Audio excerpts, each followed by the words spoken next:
Coach Tonya doing a little bit. We're gonna have a roundtable discussion. We're gonna talk a little bit about life and living. Part of life is our chest set. I moved. You ain't see me move? Oh, okay.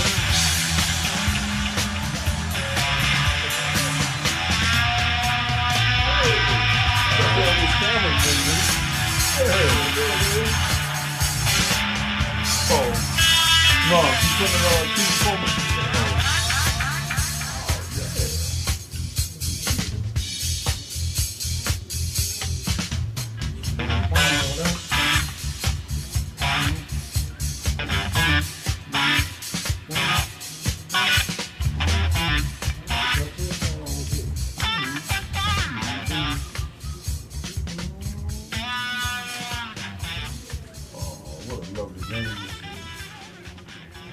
Brad, you play?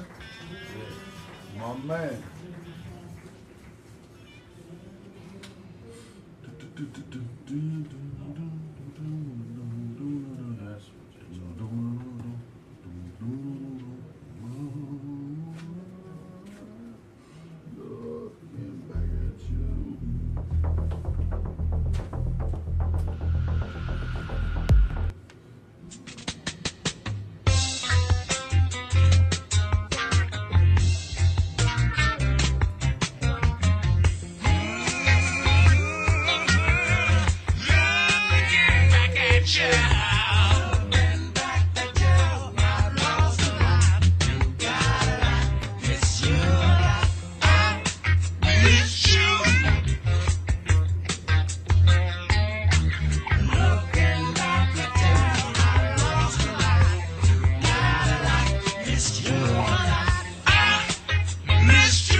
Something to my brain.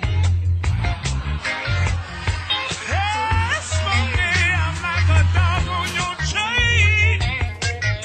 Smokey, baby, you got me saying this sweet red rain. Looking back at you, I lost a lot. You got a lot, miss you a lot.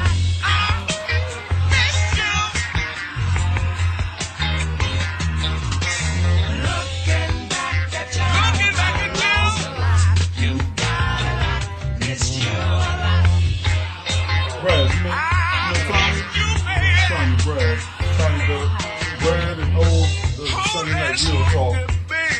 Coach Tonya is my venerable on the ground. Using the beach version. My man.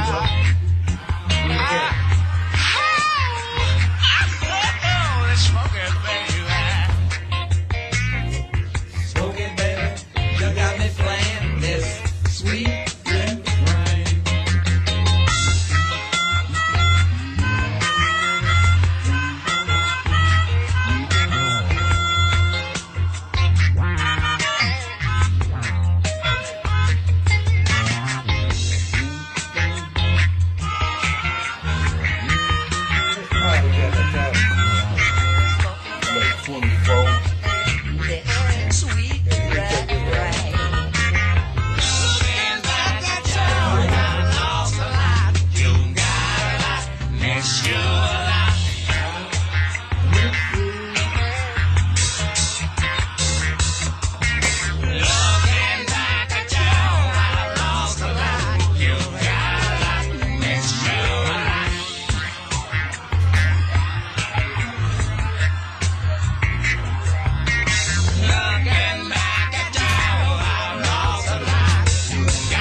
What's up, man?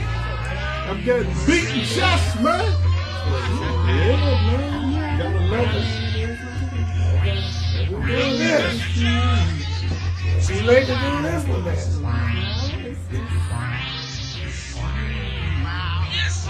All right, just stay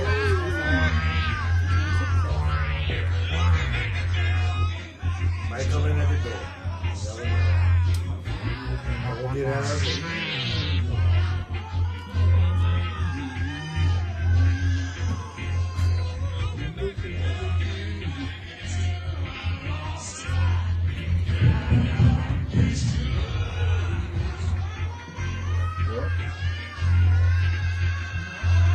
Gotta go this weekend.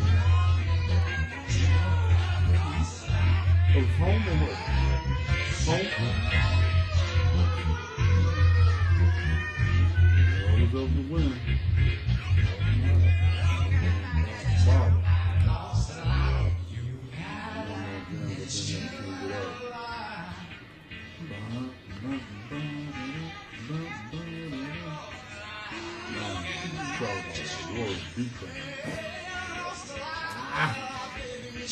So you shouldn't talk trash. They're not beat you, man. Oh, you singing the picture. I know, You can't man. sing the I picture. know. I got you covered. Got you covered. Something this out.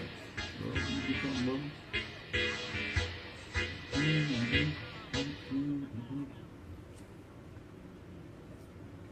You know I gotta do this. They ain't do that right.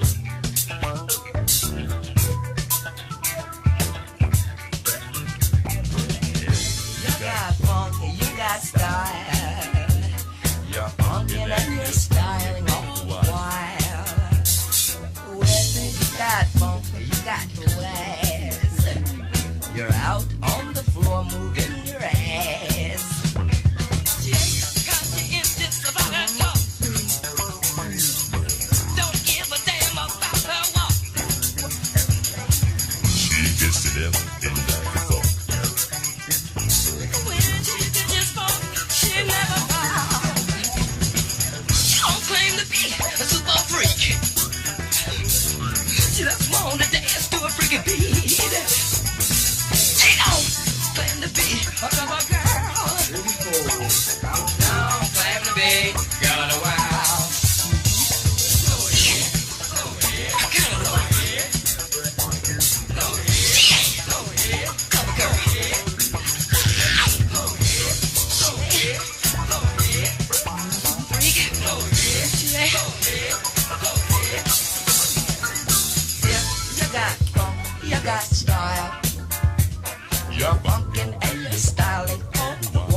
You're out on the floor moving your ass.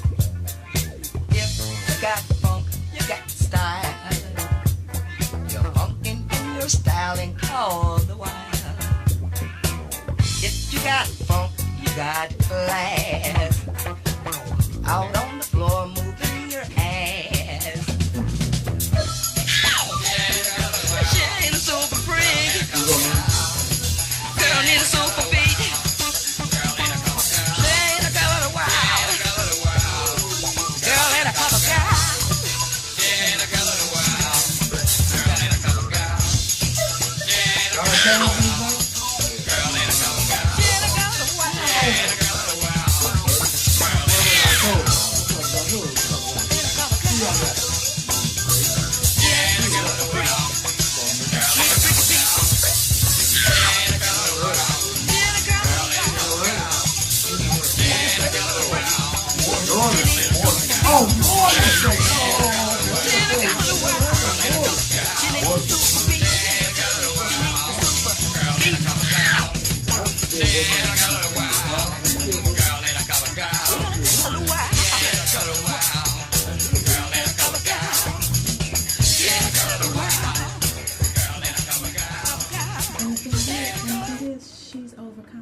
So they don't know A what luscious bitch, she is true.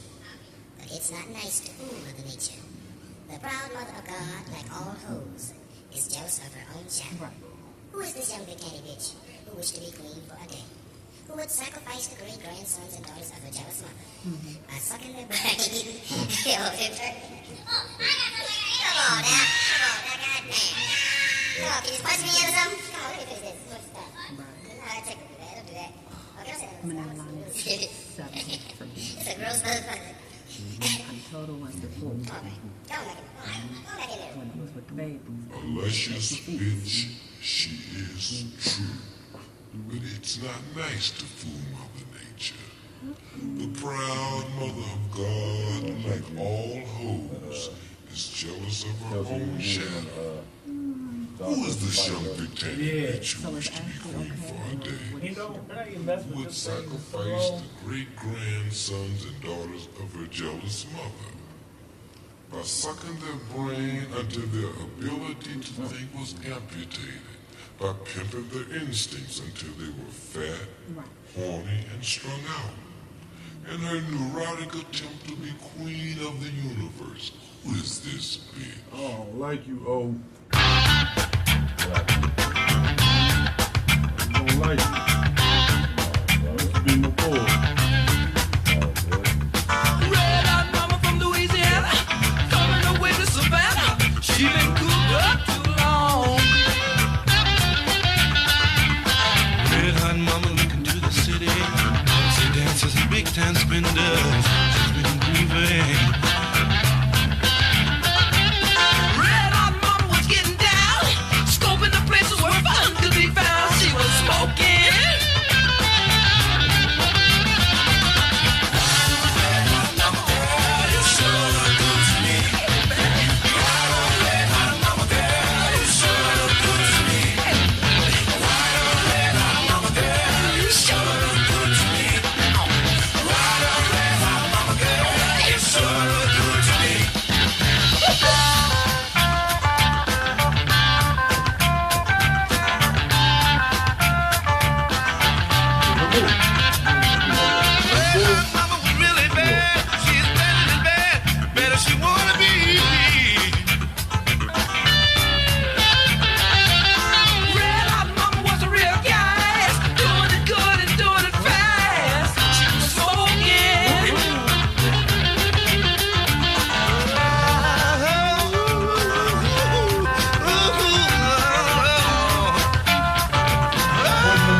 The breakdown of Your mom. girls.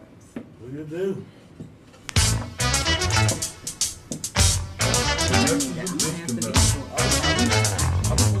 Alright, let's first, that's what we just do, ain't it? What's that? Oh, this is sitting on entourage like this. Really? Oh, that's right. You should go at it, right? You want something like 14.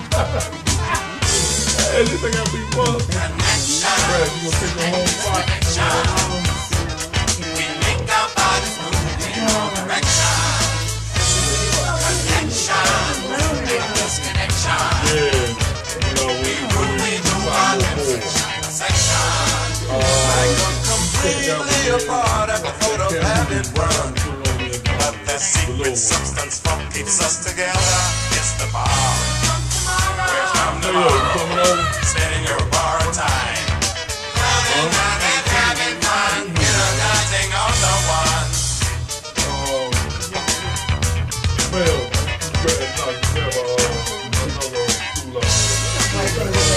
transported by motel or take your galaxy to cruise. All relations rhythm to make no booties move. We are conquerors of getting down. If you can get to that, He's the one that got it. So he's not gonna do stuff. they might not. we make our bodies move in all directions.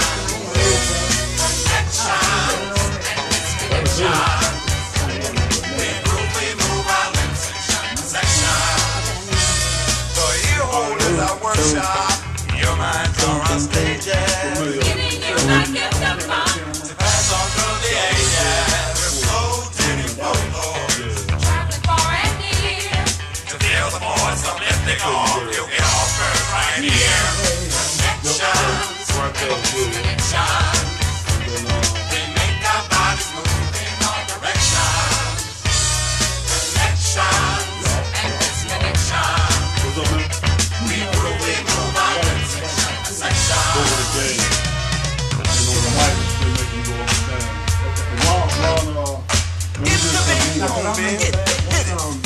Ron was in, you weren't, and I had to mess with these in order to get people's mics better. Like they Right. I ain't know. So Ron will tell you, we got some of that pitch wrong. He said about the game. And he said they push him up a little. remember that time you was telling me to adjust the gains when we had my brothers here? To like get so We got to touch it back. I know I'm not gonna touch them, but I'm just So we change it, right? Change the rest. Throw it out. PR out. That's what's down there. So we actually now we separate and go over the internet from the shit is. Going out of control. We're here for coming on the main. Okay, so we keep that signal up right there.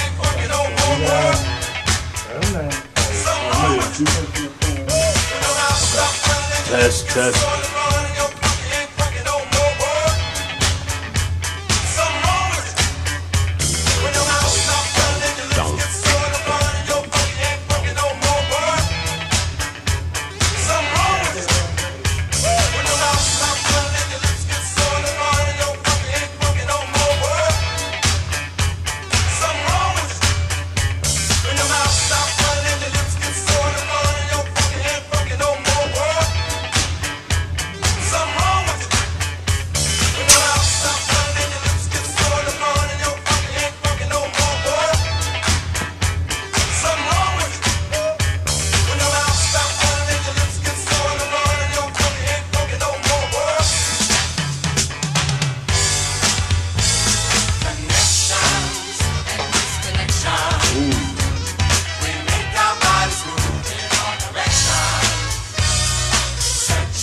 Grab the shit, put it right here.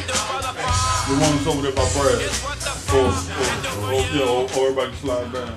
How we do it? We're around the table. Around the table for real. You want me to go in the corner then? No, I'm gonna miss you over there. Yeah, so over there.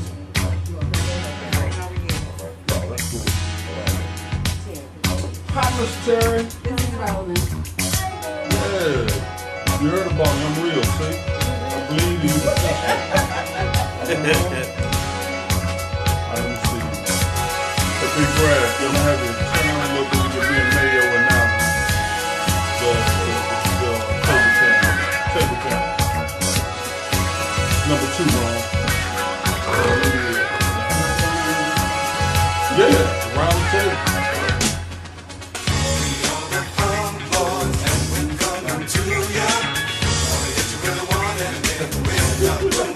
We're talking about dolphin like 2 people. Alright, everybody feel raise your hand, make sure I got you in there. Alright, so keep wearing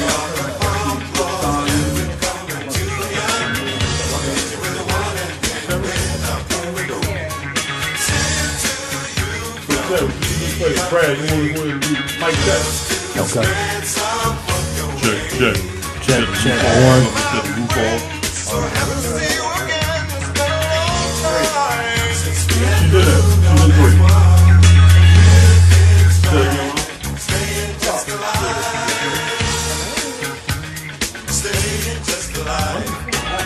Actually, you know what? I think I can see to the head table. Is there another show on here? That's it to the head. Yo. Let Ron run the road. He don't want to do this. He don't want to do this when I'm in here. Brad, don't question it. Brad, don't question it. Can you fall? Brad, can you fall? Can I what? Can you fall? Can I fall? Can Yeah. you fall? Wait, lead us on. You should have let me just bring my joint, the one that I bring usually for our show. Okay. But this is on the playlist. I'm gonna just let this run. I ain't gonna touch this. No, you don't play? I also don't play that. That's the He got a 50-track playlist right here. pseudo funkadelic. Question. Check. Check. So this one is Mike 3, right? Speaking 3. 2. Yeah. I got you. Mayo, talk to me. 2212. Awesome. Talk where the X is. Like right below the X or whatever. You ain't got to touch nobody. It's on. You got to touch. Yeah, just slide. Hello? You slide it to you by the arm. You just got to turn it up. I can hear that one. I can hear that one. Oh, okay.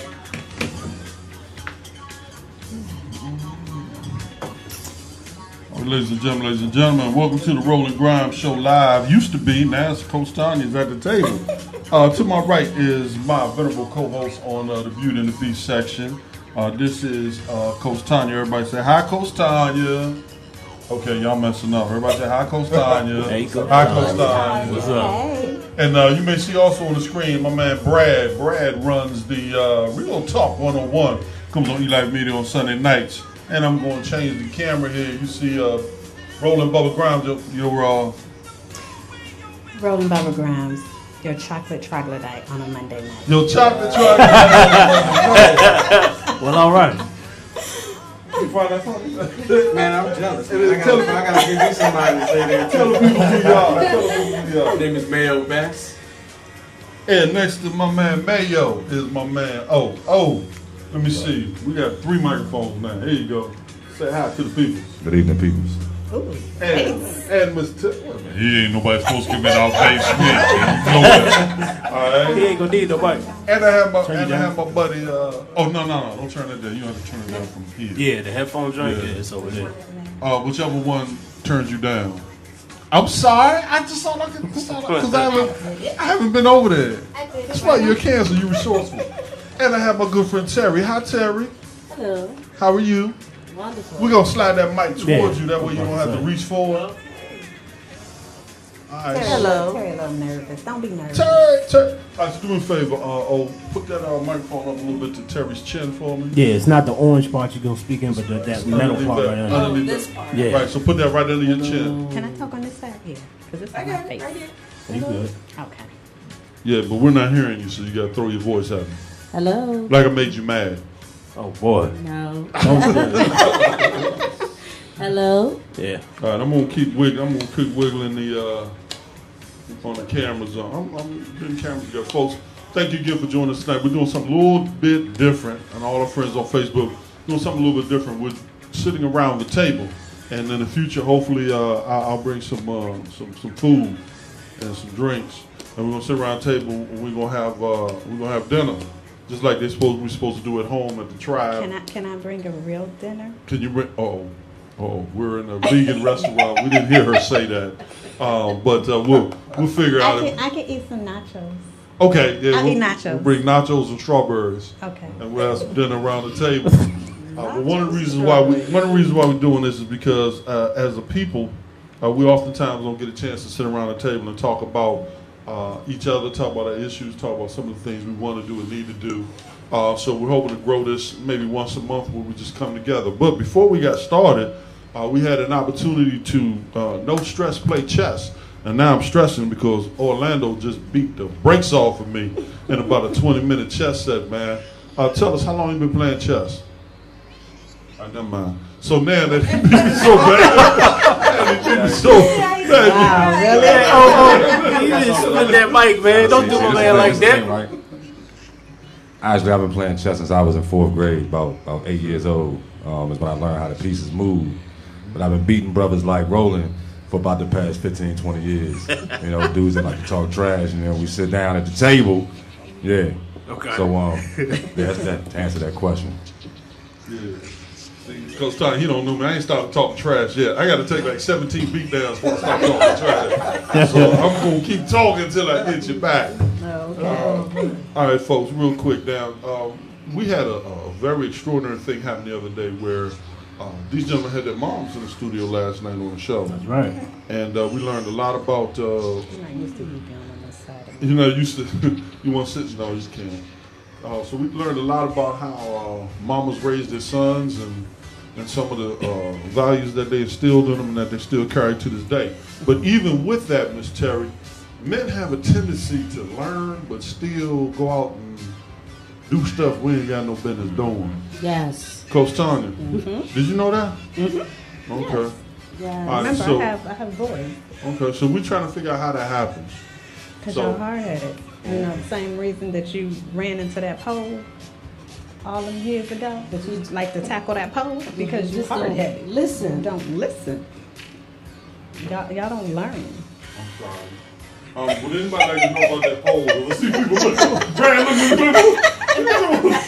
He thought he could tackle he thought he could tackle a light pole, and he just ran into it every day. Was he sober?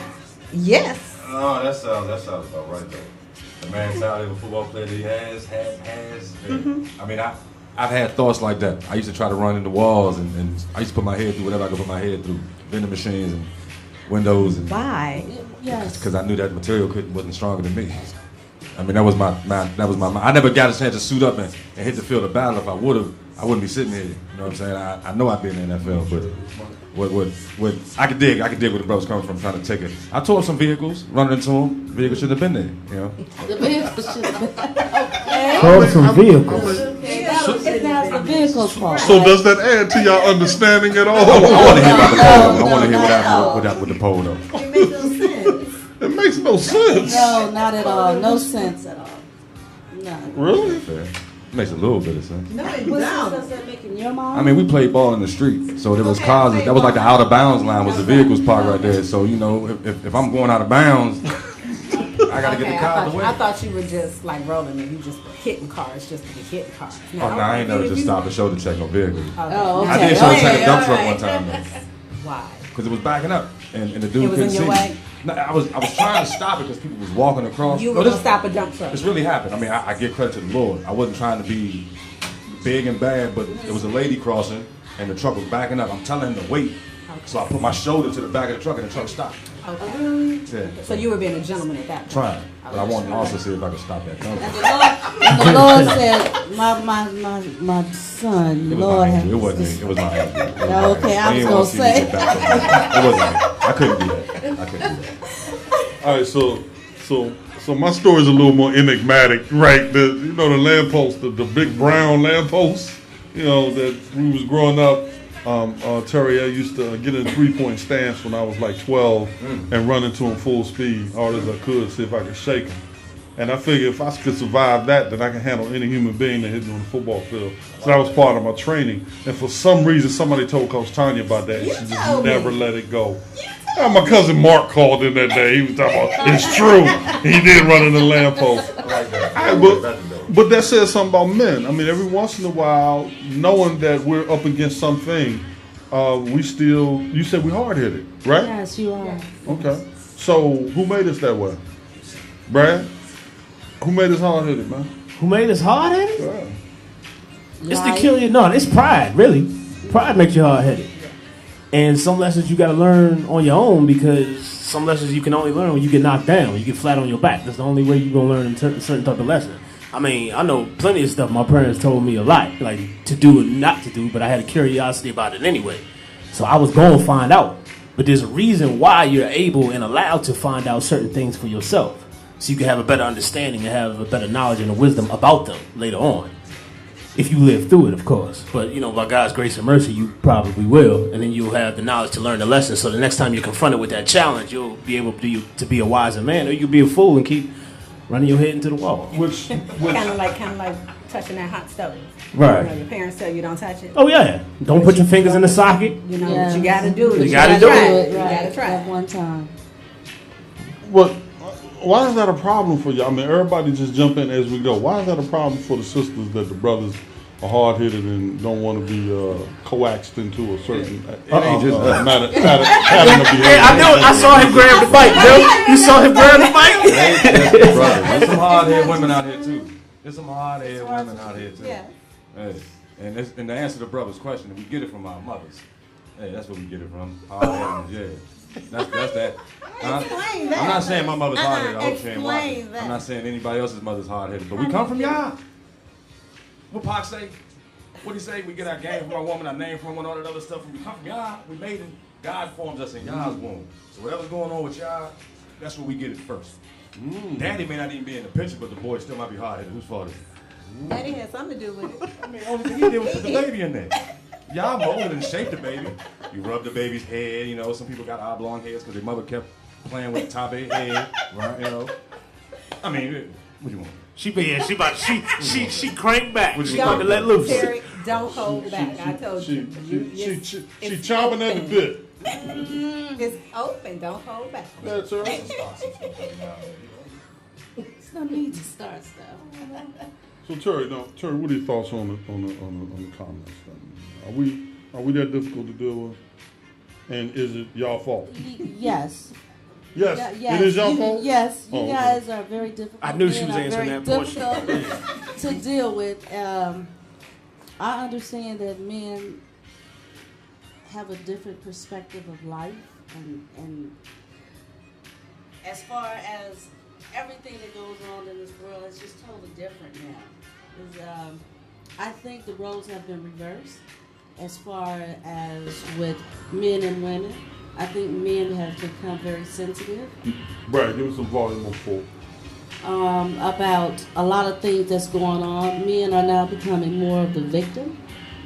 And women are becoming the roles are being too reversed for me, as far as the women are up here and the men are down. The women here. are becoming the new men and the men becoming the new women. What up with that? And I don't like that. Can I ask a question?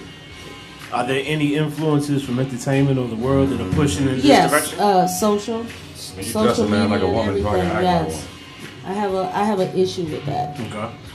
Because we're not letting our men be men anymore. Right. Women are just trying to rule the world.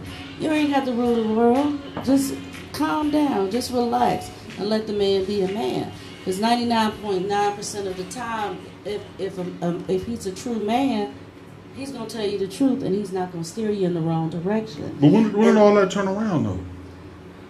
When did that start?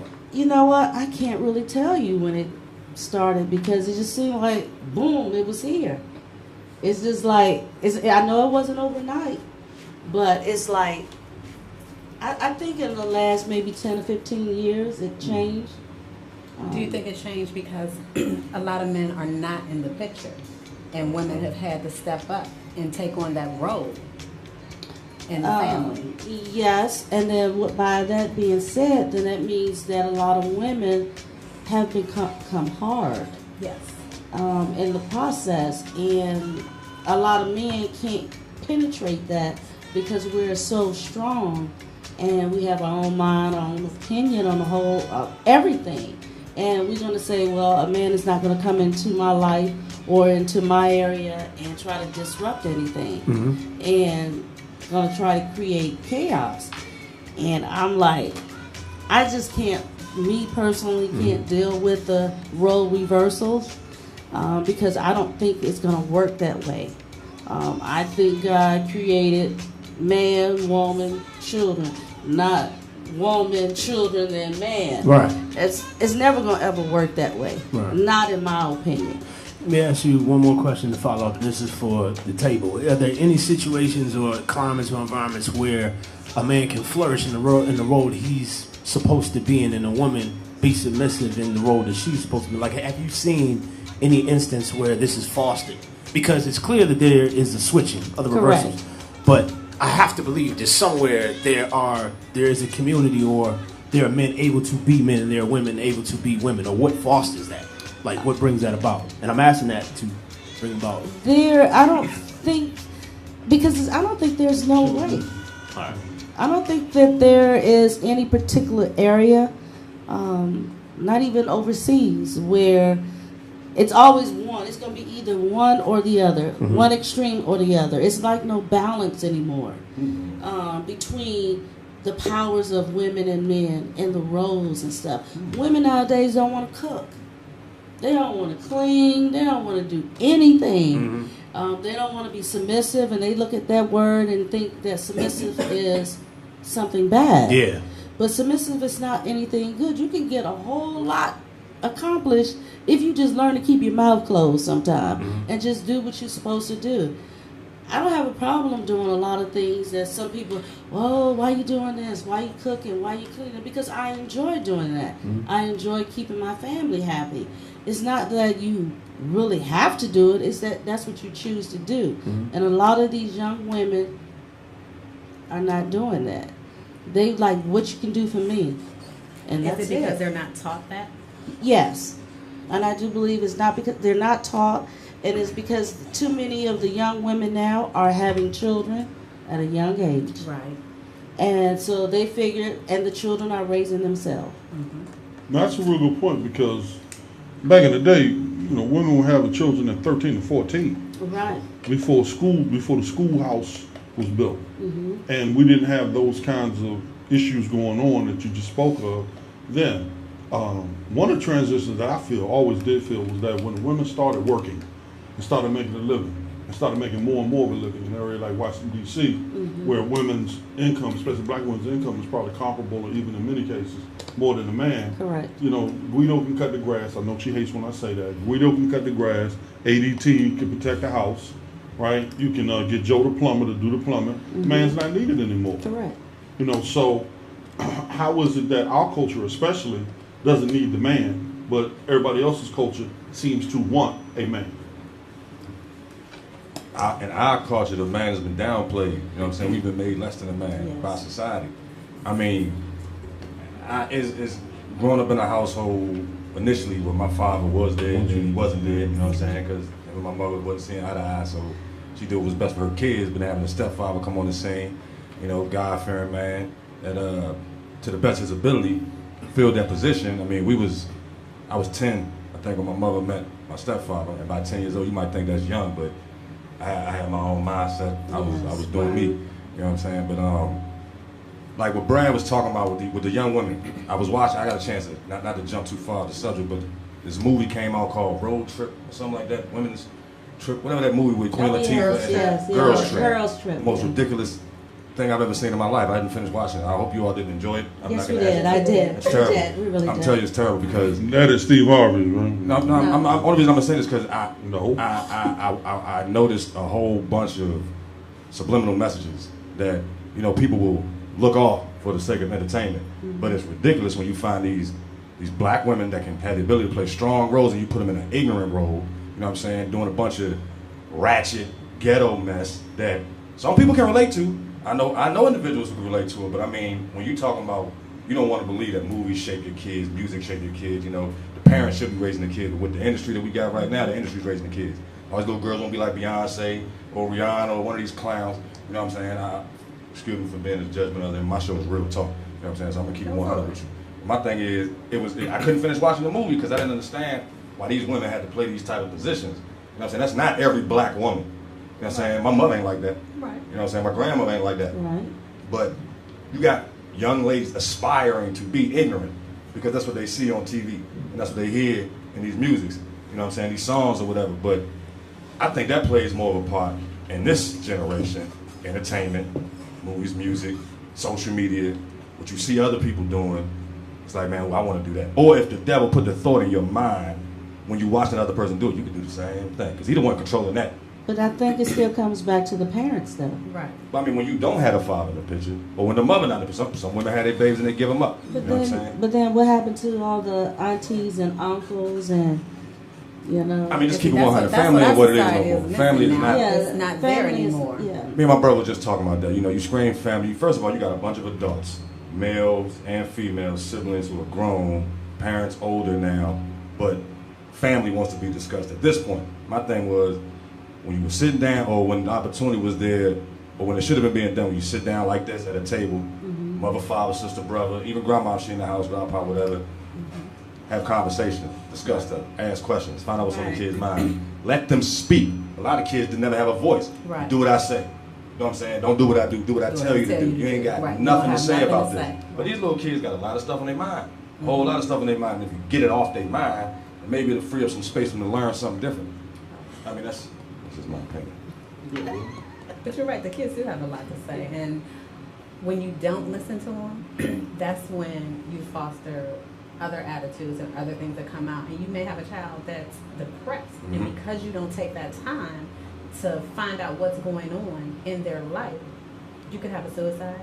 You could have somebody go out here and kill somebody. It's just all kinds of things. But again, because you have, I'm sorry, the sharing of the mic is like really, because you have young parents trying to raise kids and they have no guidance. Children raising children. Right, you have the children raising children. The grandma is 29, 30 years old, so they have nobody that they can fall back on to learn from. That's true. That's true, and I'm dealing with that right now. My daughter is 28 and my granddaughter is 8. My granddaughter comes to me and look for me and guidance for everything. I mean, that little girl can talk her love. Sugar mama can talk. But she does. She has a lot on her mind. And there is so much stuff going on in the school system. It's like, if she doesn't wear a certain outfit, or is her hair not a certain way, and I had to tell her that last week about these little kids are just so mean. Yes. They're bullies. It's by design. I mean, it really is by design. You think about when God was removed from the public school system. You know what I mean? Well, that's true, yes. You know what I'm saying? When you take God, first of all, the devil don't want God in the home. Correct. You know what I'm saying? He don't want the mother and father together anyway. He'd rather be a father and a father, or a mother and a mother.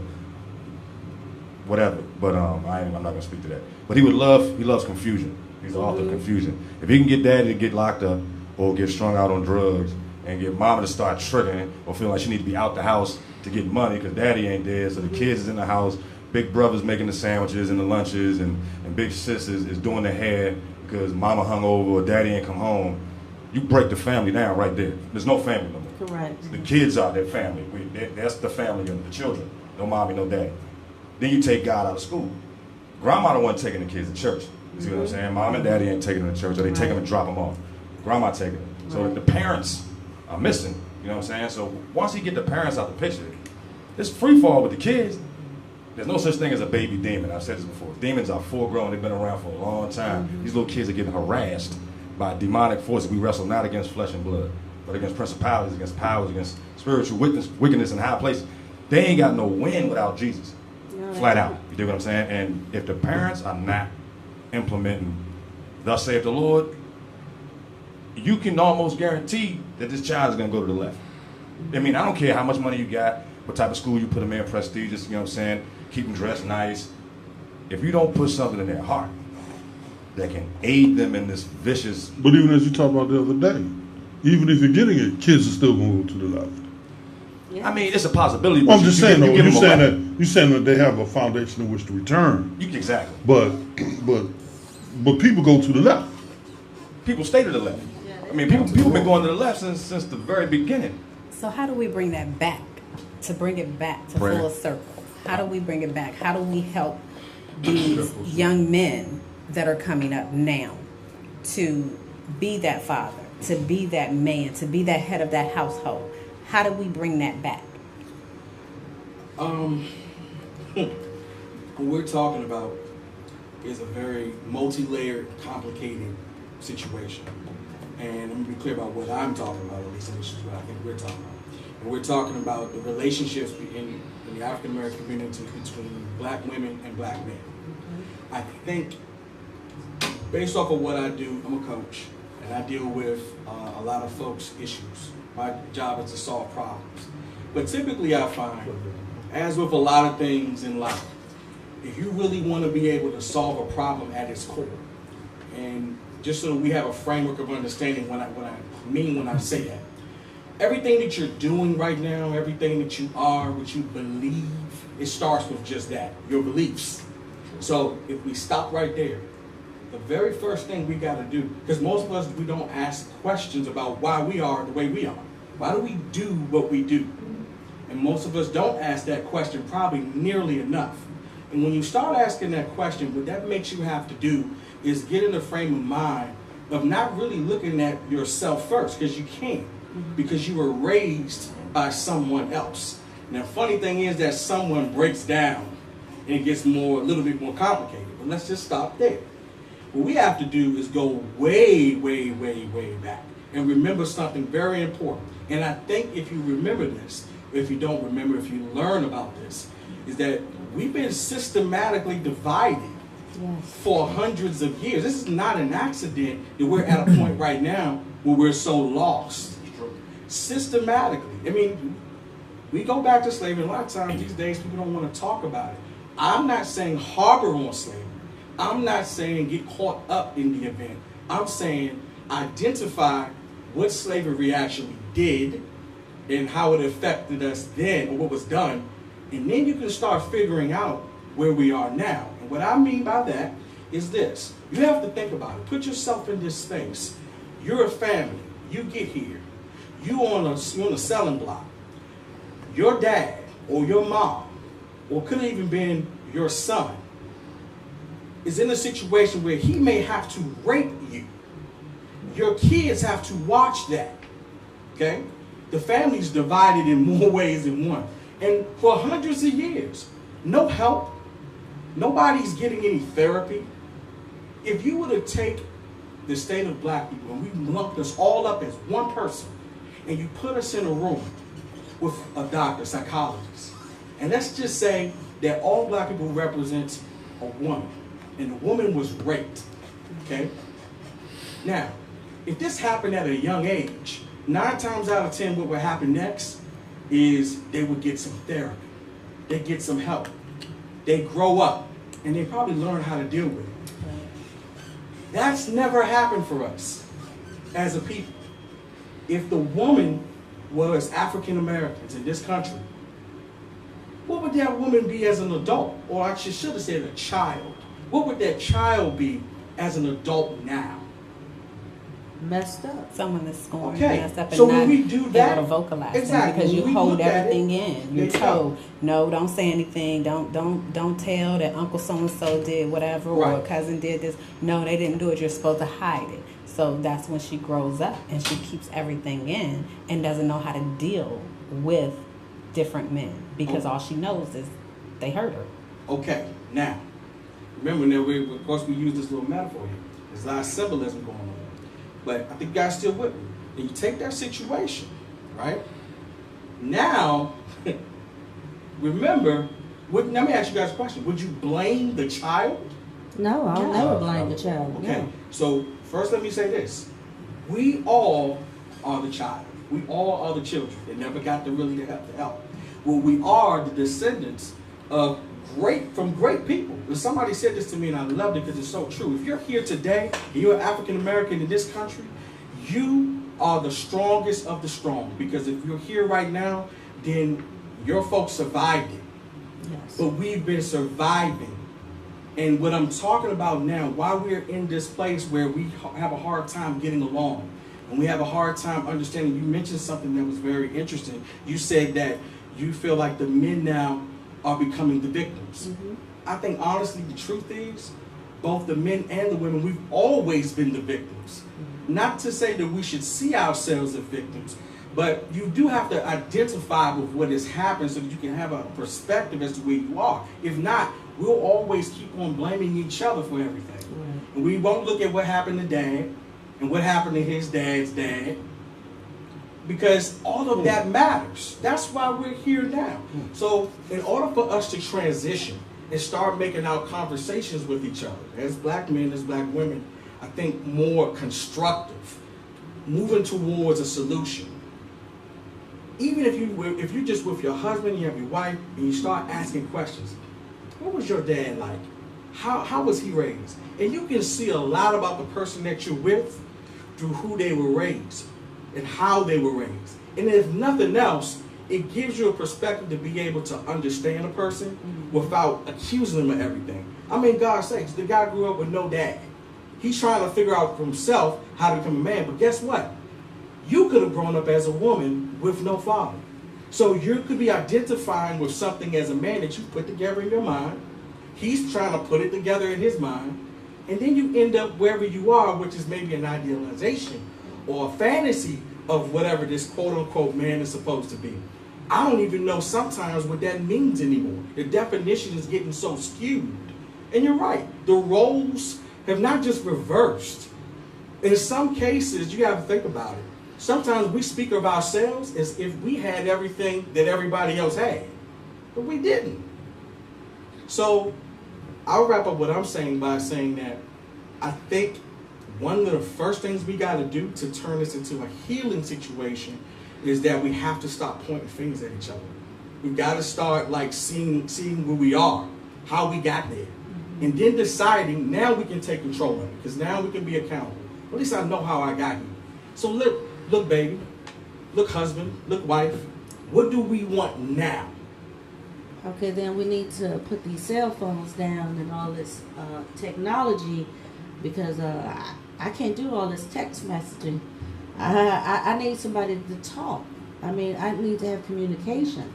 I understand what you're saying, but then there's so many different layers you have to go underneath to try to get to the root of the problem. And by constantly or texting, the person can text you a whole paragraph, but then when you get in that person's presence, they got nothing to say to you. Or when you try to say, let's have a conversation, oh baby, what's going on, how was your day, whatever, and then next thing you know it, oh, I'm all right, and then they have attitude, and then there we go, we starting the whole cycle all over again. So, I mean, first of all, we got to learn how to communicate and talk to one another again. I love technology. It's wonderful, beautiful. But again, that's presuming that we know how to talk to each other from the beginning. Right. You know, and I'm not so sure that we knew how to talk to each other. We just knew what our boundaries were a little bit different. You know, women, when I was growing up, women did not smack off at the mouth at a man. When I was growing up, they just didn't do it. And then men didn't put their hands on women. And if they did, they'd have to fight every dude in the neighborhood. Right, that's true. You know?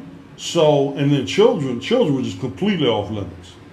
You know, other than for a disciplinary reason, you know, we didn't engage children in grown folks' conversation. You know, when grown folks had to talk about something, what did we tell the children to do? Right.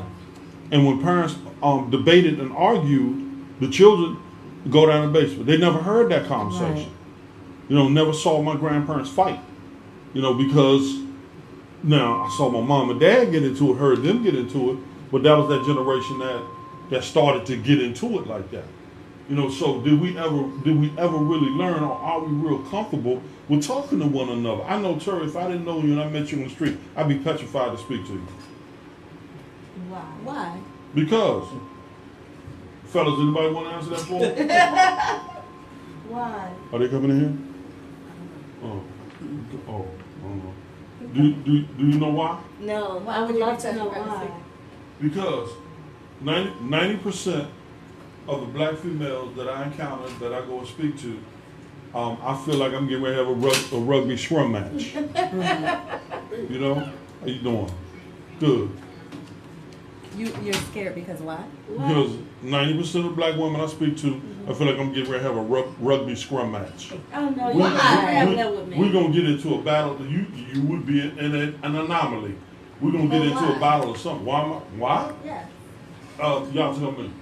All these females walking around out here, first of all, ain't women. They're not ladies. You know what I'm saying? All of them. I mean, they may have the parts of them, but they don't care. I can dig where Roland coming from. Sometimes you can't speak to a female with a simple good morning without her thinking you about to try to holler at her for some reason, or if you look at her a little too long because her dress stops right below her butt or she ain't got no bra on, you're doing something wrong. But as a heterosexual man, that looks good. My thing is, I can't speak to that though, or I'm a pervert, or I'm a you know what I'm saying, a creep or something like that because I'm looking at you walking around half naked. I don't understand the mindset of the woman that feels like they can display themselves in a certain way and people aren't supposed to address it. But I know that's not necessarily where you're coming from. Yeah, I mean, not even with that. I mean, just in general, just hello, general conversation, whatever the case is. More often than not, most of my debate and most of my resistance comes from the conversation I'm having with a black female. Now, any other brothers and friends now, that's just me. Because maybe I can change my game, Coach Tonya. I just need to know. You know, it's interesting because I go back to what I said before. It's just a different side of it. We're not taught, men, especially black men, black women, and this is not just in this country. We're not taught. People aren't taught, especially us. We're not taught to look at each other and trust each other first. We've been taught to first of all question each other, question their integrity. And if you look at the propaganda, and you look at the programming, quote unquote, on TV, women may look at us the exact same way that the world is taught to look at us. Mm-hmm. I had a buddy one time when I was in LA. He was from Korea, and he told me. I asked him, I said, "What? I know a lot of Korean folks see black folks. I was just curious. What's you guys' interpretation?" And what he said was, he said, well, in Korea, all we see is basically the thugs. Anything that's on TV is what they saw. That was their complete, really depiction of us. Because they're in a country where they're homogenous. It's all them. So there's no one-on-one contact. Now, you take that and you amplify that across the world, and you start off with the amplification starting here.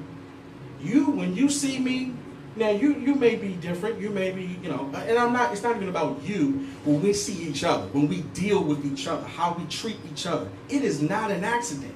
Again, we have to look at these things from a much higher level. We're engineered to be this way?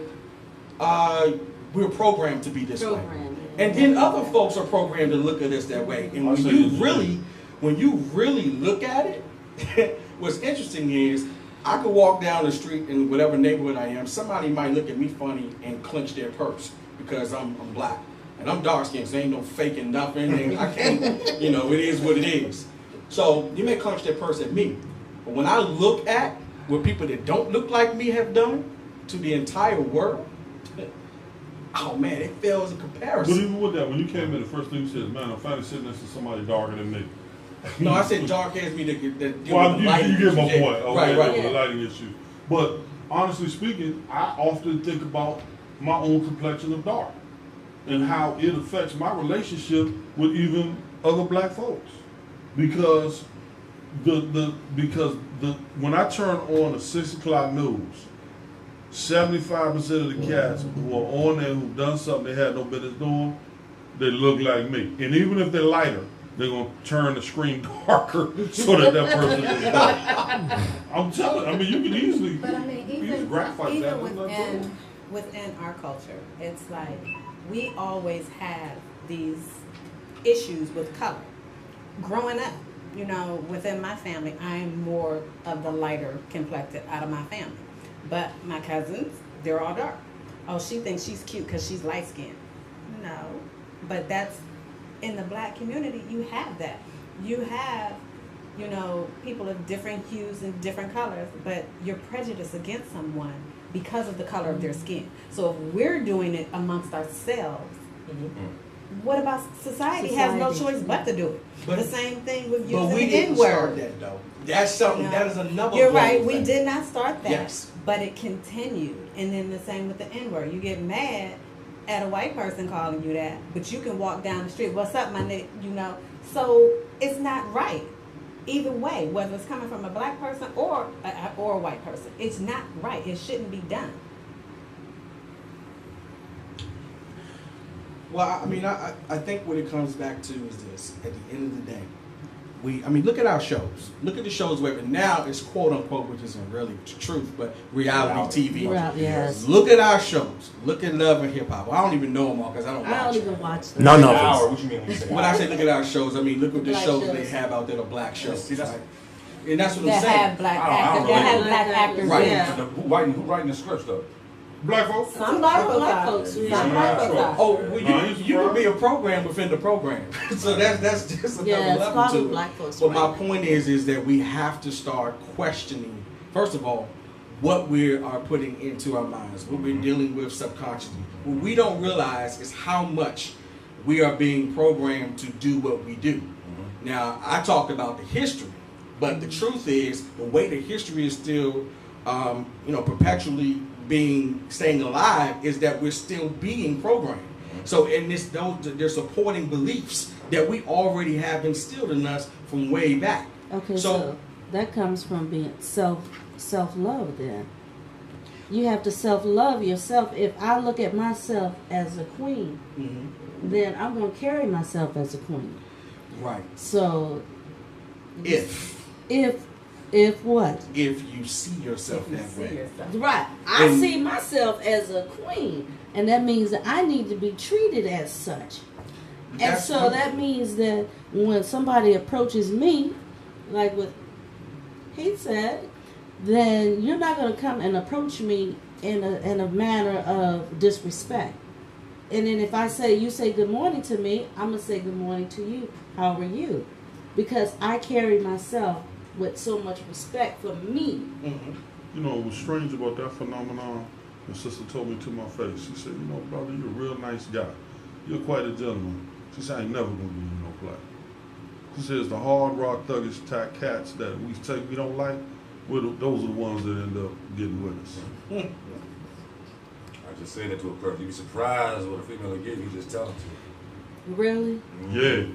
Now, maybe you haven't dated too many women, Terry. I haven't dated not women at all. No. So let me share my experiences, just like many other brothers around. They say that the nicer you treat her, the worse she's gonna treat you back. The worse you treat her, the more loyalty she's gonna have. We used to sit around talking all the time. Why do the baddest sisters want the baddest brothers? Why the finest women? Why the finest black women want the most hard-headedest guys? And the ones who are trying to do things the right way, it's almost like corporate America. The more polished you are, and the more of a gentleman you act, the less respect you get. And that comes from black females. So I am one of those guys who had to talk myself into turning into a dog and into a roughneck, because being a gentleman wasn't working. But you shouldn't have to. You shouldn't Yeah, have but I want to to. date y'all. But it's self-love. Y'all set that bar. No, we don't set that. It goes back to what you see on TV, what's put out there with rap artists and different things. That's what it goes back the to. P-Funk era. It wasn't even no wrap around. No, but it's graduated from that. Right. Since like what we've been talking about since the start of this show, the programming, calling back on our history, how families have been divided. Then once slavery got abolished and had ended, there had to be another mode of oppression, economically, physically, spiritually, all these other methods. And the ringleader of all this is the national news, the media, what goes out projected from our country. How can other people out there know about what's going on over here and what is depicted? Since we don't have any control over any of those types of channels, when that stuff does go out, the depiction of what we are, which is false, goes out all over the world, and we are looked at that way or anywhere. I've been to several other countries. They come to me and say, "Hey, what's up, man?" They say it to me when I'm walking up to them, not knowing how I'm going to come out of my mouth. Exactly. They come up. They can be whatever race, as long as they ain't white. I kind of look at them like I laugh at them because like you don't even know the meaning behind that word. It's like me going out of town, somebody else calling me a Bama, and I'm looking at that like you don't even know the history behind that word. You know what I'm saying? But I'm hearing this. And it's true, the women see this because when I was growing up with 90s rap, they wanted the thug. They wanted the brother with the hoodie on or with the skull cap or the bandana on turned a certain type of way with the tank top and the chain on. Then it graduated to now, I guess, brothers with tight pants who wear them half off way off their butt with too tight shirts and they can't talk too well. So, aren't the women setting that standard? No. It's not them setting the standard. It is all in the media. But this is the thing. This media monster that we're talking about, what is the way to subvert that? What is the way to get past that? Because right now we're going around and around in circles. I need to start hearing some solutions. Okay, and I know. So I got a solution. Okay. And that's kind of why we are here. Right. Is I am doing a seminar called the Ultimate Man Series this weekend. And it's going to be in Largo. And what I wanted was for men to come out and have these conversations with younger guys, with each other, to talk about what it is that's going on in your life, whether you grew up with a father or not. How did it affect you? How did it affect you with your children now? What is it that you're doing differently? If you didn't have a father, did you have a mentor? So all of these things are things that I'm putting out that I want you all to do. You know, getting your health together. Y'all don't go to the doctor. How many of you go to the doctor on a regular basis? Do you? I do now. Do you? I just eat right. Eating right doesn't always stop things. It don't. You I can, pray. you can eat right, and praying doesn't always stop things. Things can happen. It doesn't, unfortunately. You can come up with cancer and different things of that nature. Yeah, you can. You pray about it, and it can happen to you. Right. But again, because you don't go and get things checked out, you might wait to the last minute, and it's too late. I've gone to doctors and been told stuff and prayer changes, so prayer changes everything. Prayer can change it. Okay. Prayer can change it. It will, if you believe it. Okay. Gotta believe. Faith is a substance of things hoped for, evidence of things not Well, seen. I mean, All right, I mean, amen. there's no question that everybody's not where you guys are. And that's my thing. I cut to the chase. Well, no. But again, you gotta have- you gotta have these But then when you cut to the and chase, when we cut to the chase, one of the things that happens is some of the, and I never ever step in front of you when you're ready to cut to the chase. But something that happens is there's some notches in the belt, or there's some steps along the way that we need to catch even before you cut to the chase. Okay. So one thing's for certain, everybody is not where I am in terms of something that I'm doing, business-wise. Everybody's not where you're at in terms of faith and prayer, etc. Being belief in the manifestation of this. Talk to them. I want to point back to what she said, though, because those notches is exactly what she's going to be putting on display. When you have men coming to share a testimony, I can sit back all day and talk about, prayer and anything that you can hear from a pulpit. When most people go and they go to church, they hear what they hear from a pulpit, they believe the church unchanged. That happens nonstop, week in and week out. What changes between that? When you have a personal relationship with somebody and they can look at you and they can see a change. If the testimony ain't real, then anything else you talking about ain't real after that. If you knew that I struggle with this thing and that now I do not, and you're struggling with that same thing, and you come to me with all sincerity, it's like, man, what did you do? Those are the steps in between. I might not immediately run off into the scripture of what thus saith the Lord is, but I tell you what happened to me first. And usually the first thing that happens is I look at myself in the mirror, like we've all been talking about. I recognize the pride that is in me, and I realize I want change more than keeping my pride. That's what it is. When you recognize that your pride is not greater than the change that you want to see in yourself, and can't nobody make that decision but you. It don't matter how many self-help seminars, how many books you read, don't matter, none of that. If you can look in the mirror and you can still put your pride above the change that you know that you want, then it ain't never going to change. Nothing going to happen. You have to look at yourself and be like, I'm tired of this, for real. And I want to change too, but it ain't pride, it's that pumpkin pie in there. And I just keep going in. I'm sorry. What I'm saying is this. There are steps before that. But the thing is, we are in such a complex and deep system that it's almost impossible. How many seminars outside of this and much greater than this have gone on trying to come up with solutions for especially the black community that for some time may catch some traction and they may catch a little bit of progress and things will start picking up, but immediately they just teeter off. There's no stability. Is it teetering off because the people that are going aren't stepping up to do anything after that? You're going and you get all hyped and you get that information. Right. And then afterwards you just go back home and you do what you want to do. Right. That's just like the Black Lives Matter. Black Lives Matter, everybody's hyping, we're going to do this, we're going to do that, but what are you doing in the community on a daily basis to help that situation or to change that situation? You're doing nothing. People are doing nothing. Right. I agree with you. So it has to start somewhere, and you have to keep it going. Unfortunately, and the thing that you're talking about that is actually against this and is wrong is that the negative is always fighting against the positive, especially when there's one person trying to move positively. It's very hard to get a lot of people to come together, especially do something like this. Men, especially men. Yeah. We can get the women to go and listen and do different things, but especially men, it's hard. And I guess that goes back to you being hard-headed. As children, growing up, and you're hard-headed. So I guess it goes back to that. I think you're making a mistake of assuming all males are men, just like all females are women. I think men would love to be a part of what you're about to do. You got a lot of dudes out here, niggas, whatever you want to call them. They ain't got man stuff on their mind. They got street stuff or ignorant stuff on their mind. They're not men in my book. So how do I get through to them?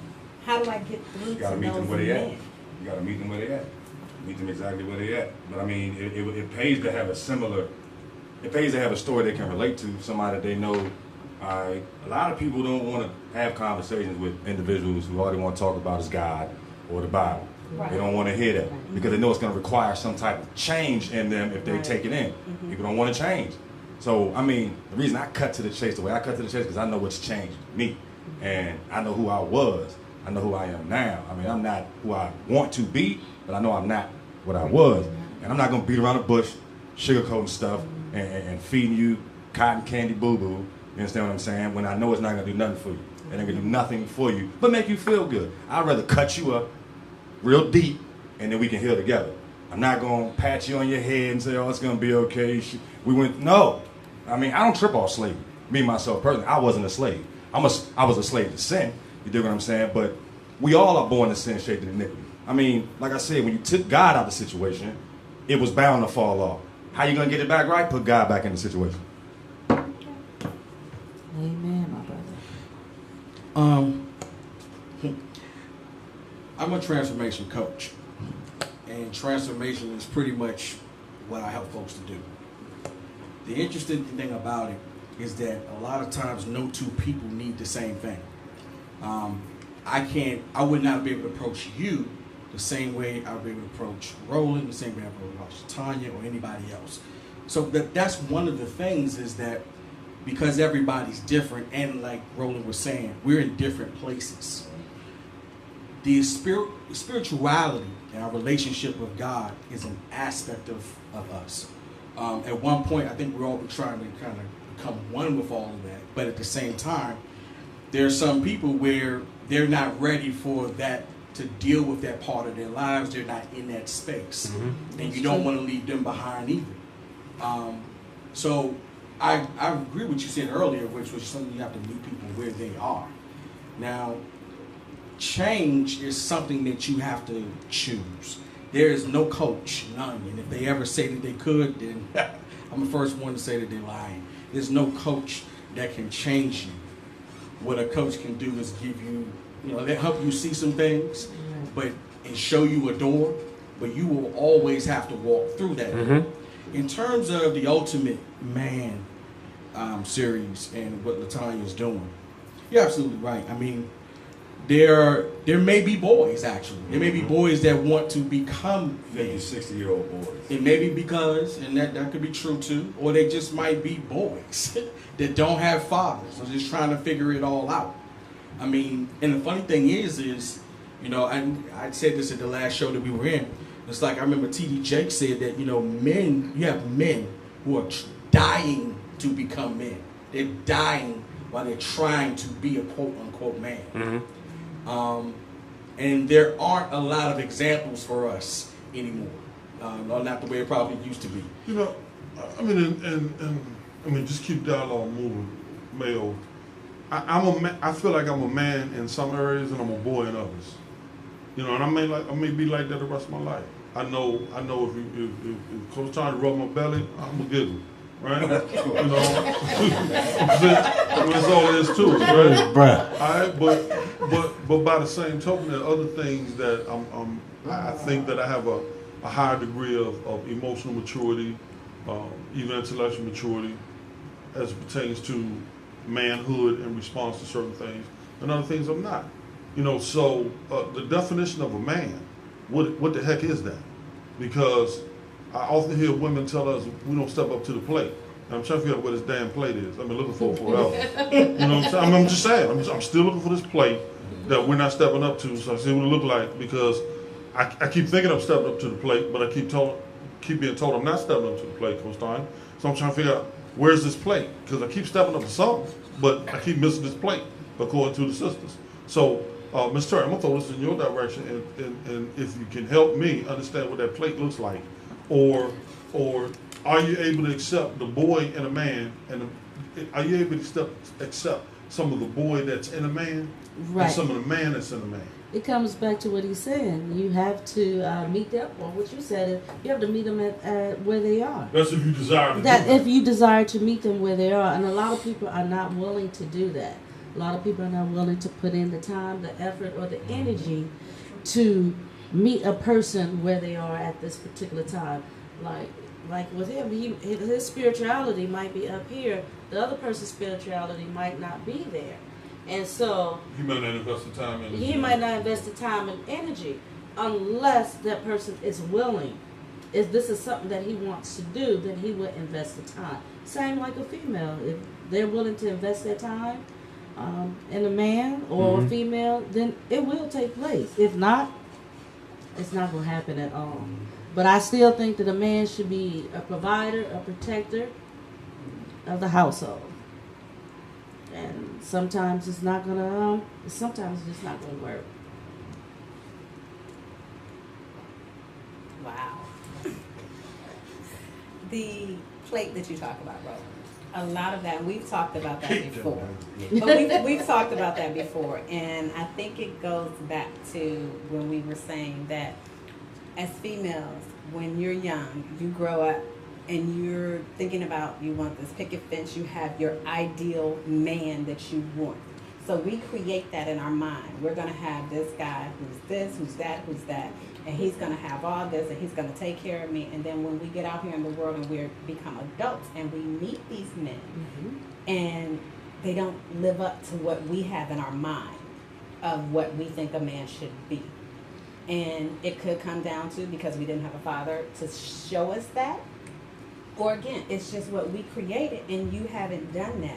If I expect you to do X, Y, Z, to open the doors for me, to do this, to do that, and then you're not doing it, so then you're not stepping up to the plate for me. But then you need to step. But then you need to right. say. But again, this is what you want out of the relationship. Correct. That's where it and comes that's where back the to communication comes in. And it doesn't happen all the time. We just, as women, we do this. We set a standard, and then if a man doesn't live by that standard, then we don't like it, and then we get labeled as the angry black woman, or we take on that title of, I'm an independent black woman and I don't need a man. Yes, you do. Yes, you do. But then the communication has broken down. Correct. Because the female hasn't told the man that, okay, this is what I expect from you. But then also, you can have some females that do tell the men that, and then if that man or boy, as you say, doesn't step up and do that, then there's also that disconnect. So then you're not. So y'all having this conversation. Y'all know. No.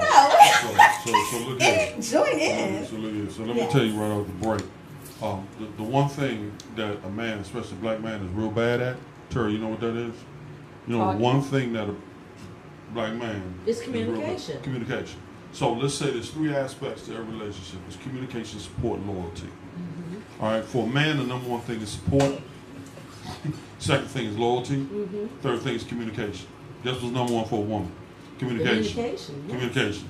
Then there's loyalty, and then there's support. So when a woman starts getting twisted, she removes her support, which is number one to a man.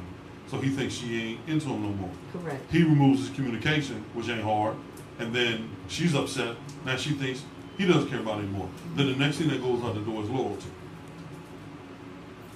All right, then we start getting into places we ain't got no business getting into. Correct. And then the last thing is support on your end. And then once you pull your support from a man, you do that when you're done. Whether you told him or not, once you pull your support, you're done. Right. Now, when he gets to the point where he's no longer communicating with you at all, now you're done. You see what I'm saying? But the first thing that we do is we stop communicating.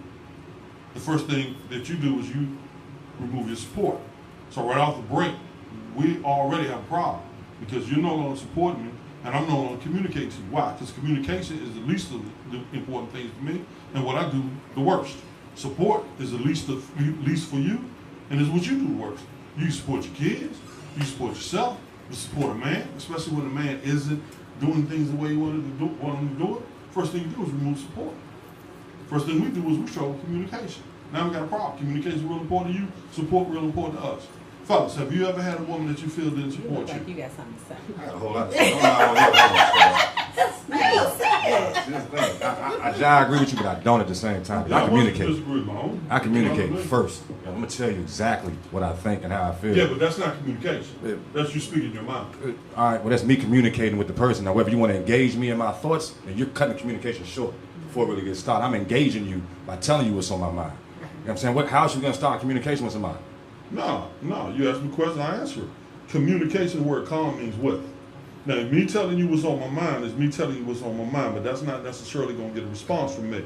So communication is when when I have a pattern of hearing and you have a pattern of speaking, and your pattern of speaking is commensurate with my pattern of hearing, and my pattern of hearing is commensurate with your pattern of speaking. So communicating take two people in a conversation. I start the conversation by telling you what's on my mind.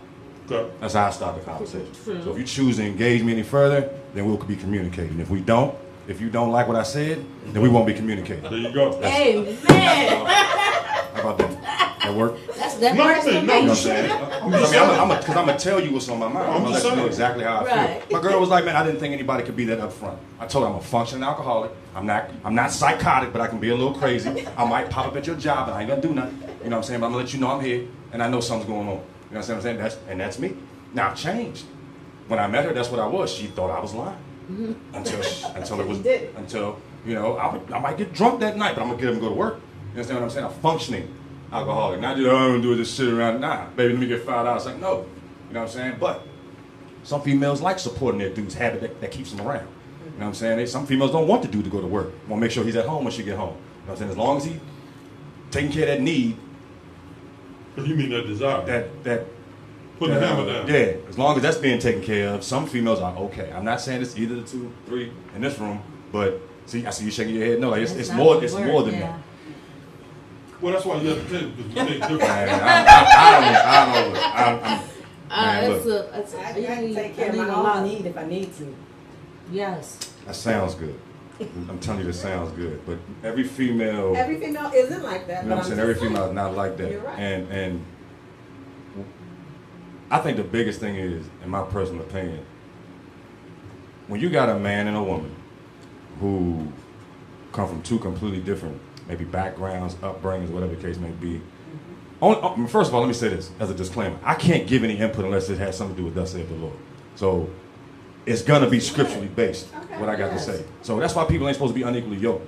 You know what I'm saying? It says with non-believers. But if you got two people who are cut from two completely different cloths, there's no reason to try to sew one onto the other or tape one over another. You know what I'm saying? You would want to be in a relationship, communicating in a relationship, not just having conversations with random people, with somebody who you can actually relate to, somebody who shares some of the same interests that you have or beliefs that you have. Right. Other than that, I mean, you fight an uphill battle. And why fight that uphill battle if you don't want to? You say you may grow up with a picture in your mind of what the man you want should look like.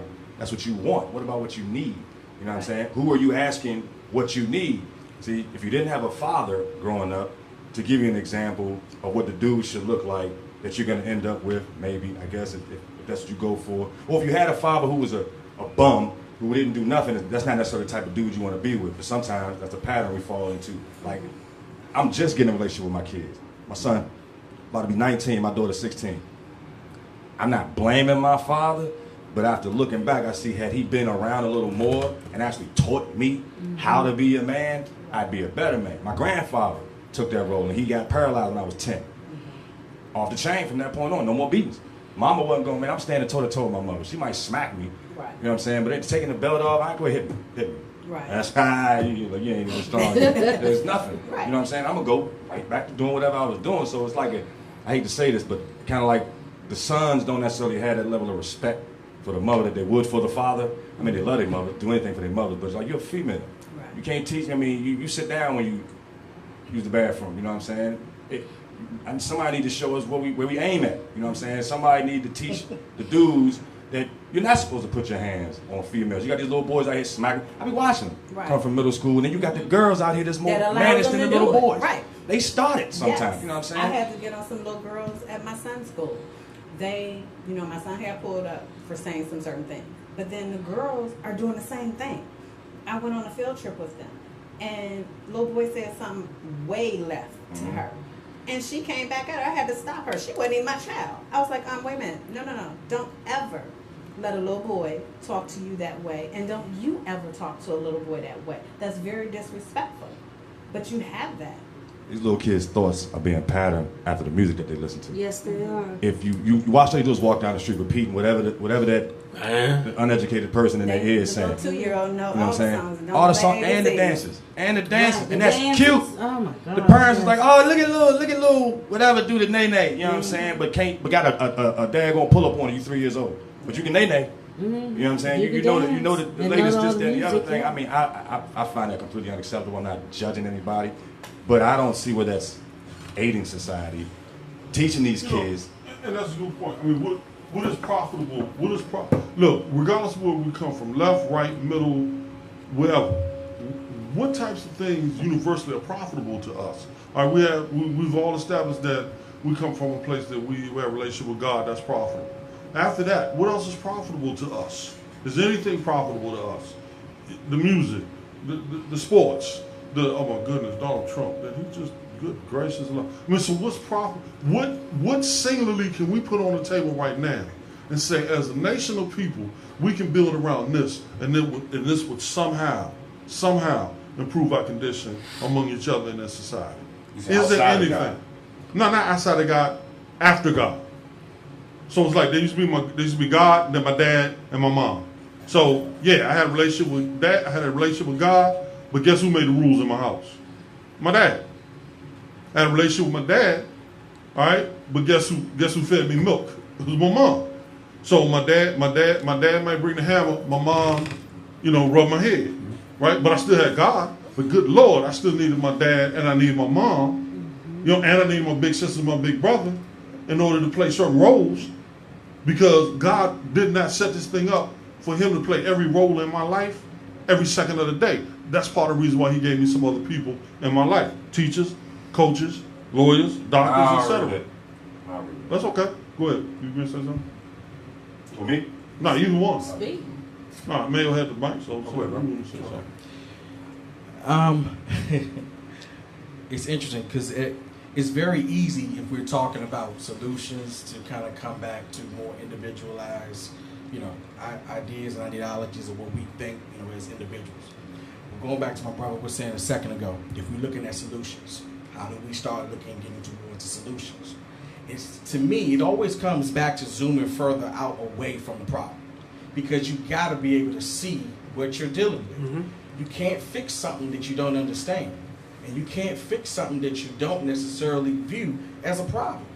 So the question when you just said just a second ago, what would you say? What can we do universally that's profitable to us? It's just like I said, we play chess. Chess gives us certain things, the ability to think 3 steps ahead, right? I have a relationship with the Lord, but I know that chess helped me refine some things as well. So what we're talking about at that point is a value system. And again, part of the issue is we have to got to see what values we actually have. What are we valuing? Okay, we value God. Do we value finances? Because what was interesting when you guys were talking about, when you gave your list, I was waiting for you to say finances.